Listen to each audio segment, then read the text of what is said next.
சொல்கிறதுக்காகலாம் என்னை மாற்றிக்க முடியாதுங்க. நான் எப்பொழுதுமே இருக்கிறத தான் பேசுவேன், உள்ளதை தான் பேசுவேன், உண்மையை தான் பேசுவேன் அப்படின்னு உறக்க சொல்லி கொண்டிருக்கக்கூடியவர்கள் விருச்சிக ராசிக்காரர்களாகிய நீங்கள் தாங்க. உங்களுக்கு இந்த ராகு கேது பொதுவாகவே நல்லது தாங்க செய்வாங்க. இதுவரைக்கும் 5ஆம் இடத்துல ராகு உட்கார்ந்துருந்தார், 11ஆம் இடத்துல கேது உட்கார்ந்துருந்தார். ஓரளவு பரவாயில்ல அப்படிங்கிற அளவுக்கு நன்மையை கொடுத்துட்டு இருந்தார். இப்போ ராகு 4ஆம் இடத்துக்கு வந்திருக்கிறாரு. கேது 10வது வீட்டுக்குள்ளார உட்கார்ந்துருக்கிறாருங்க. பொதுவாக 4ஆம் இடத்தை நம்ம என்ன சொல்லுவோம்? சுகஸ்தானம், சந்தோஷத்தை தரக்கூடியது, வாழ்க்கையை அனுபவிக்கக்கூடியது அப்படிங்கிறது 4ஆம் இடம்தான். அந்த 4ஆம் இடத்துல இப்போ தான் சனி பகவான் அதை விட்டு கிளம்பி 5வது வீட்டுக்கு போனார். அவர் கிளம்புனா உடனேயே இந்த ராகு உட்கார்ந்துட்டார். நாம் இனிமேலாவது சந்தோஷமாக இருக்கலான்னு பார்த்தா அதை கெடுக்கிற மாதிரி தடுக்கிற மாதிரி இந்த ராகு உட்காந்துட்டாரேன்னு நீங்கள் சில நேரங்களில் நினச்சிப்பீங்க. ஆனால் ராகு அந்த மாதிரி கிரகம் கிடையாதுங்க. தடுக்கிற கெடுக்கிற கிரகம் இல்லை, அது கொடுக்கிற கிரகமாக உட்கார்ந்துருக்குதுங்க. காரணம், அந்த கருநாகம் ஆகிய அந்த ராகுவை பொன்னன் என்று புகழப்படும் குரு பகவான் பார்த்துட்டு இருக்காருங்க. அடுத்த வருஷம் மே மாதம் வரைக்கும் பார்த்துட்டு இருக்க போகிறாருங்க. அப்படி இருக்கிறதுனால நீங்கள் புது வீடு வாங்கிறதுக்கு வாய்ப்பு இருக்குது, வாகனங்கள் வாங்கிறதுக்கு வாய்ப்பு இருக்குது, புது தொழில் தொடங்கிறதுக்கான வாய்ப்புகள் இருக்குது. அம்மா உங்களை விட்டு பிரிஞ்சிருந்தாலும் இனிமேல் ஒன்றா ஒரே வீட்டில் இருக்கிறதுக்கான வாய்ப்புகள் இருக்குது. தாய் வழி உறவினர்கள் அவங்கெல்லாம் கொஞ்சம் தேடி வருவாங்க, உங்களை புரிஞ்சிப்பாங்க. பழைய பிரச்சனைகள் ஏதாவது இருந்தால் கூட அதெல்லாமே சரியாகுங்க. இருக்கிற வீட்டில் இன்னொரு தளம் அமைக்கிறது அல்லது கூடுதல் அறை அமைக்கிறது, ரூம் கட்டுறது, அதெல்லாமே உங்களுக்கு சாதகமாக இருக்கும். நல்ல விதத்தில் நடக்கும். எல்லா வகையிலும் வெற்றியும் சந்தோஷமும் இருக்குங்க. அடிக்கடி பழுதாகி போய் நிற்கிற அந்த வண்டியை கொடுத்துட்டு புதுசு வாங்குவீங்க. கொஞ்சம் கொஞ்சம் உங்களுக்கு நட்பு வட்டங்கள்லாம் பெருசாகுங்க.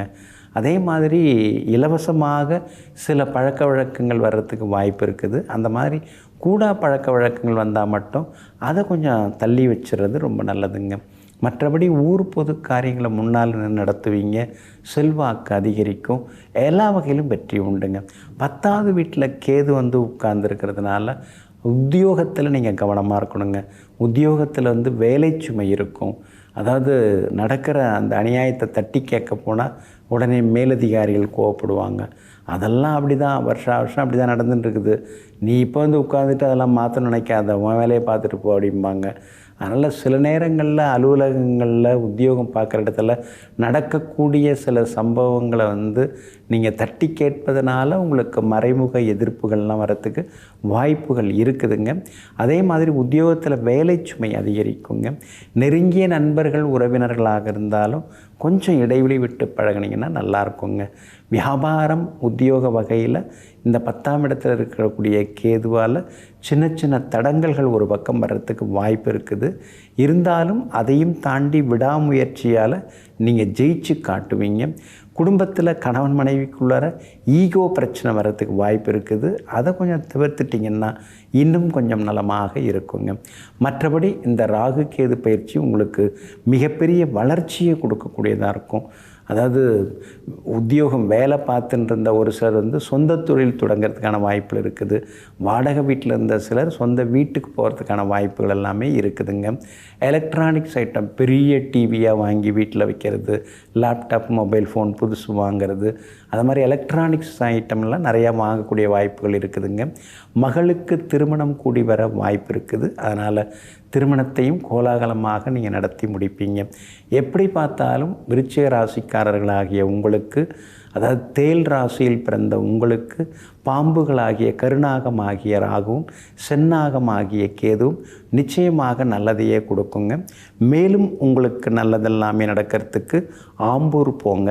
அதாவது வேலூருக்கும் வாணியம்பாடிக்கும் அருகில் இருக்கக்கூடிய ஊர் ஆம்பூர்.